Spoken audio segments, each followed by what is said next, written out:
tunay na ikaw ang aming guro, Madam Floreta. Salamat po sa pagbibigay inspirasyon sa amin na maniwala sa aming sarili at huwag sumuko sa aming mga pangarap. Salamat sa pagiging isang nangniningning na ilaw sa aming buhay at nagbigay inspirasyon sa amin na maging pinakamahusay na version sa aming sarili. Salamat sa pagiging mabuti na guro. Salamat sa lahat ng itinuro mo sa amin. Nakagawa ka ng pagbabago sa aming buhay.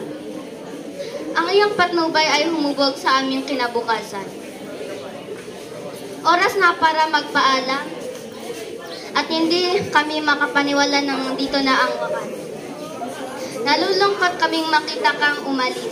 Nakita ko ang paglaki ng ngiti sa iyong mukha kapag magkakasama tayong lahat. Binabati ka namin na mabuti, pinahalagahan ka namin kapag lumabas ka sa pintuan, alam mong tiyak kung saan ka man magpunta ay nasa puso ka naming manatili. Ang puso namin ay mananatili pa, isa kang espesyal na tao para sa amin. Salamat sa pagturo sa amin, mamimiss ka namin lahat.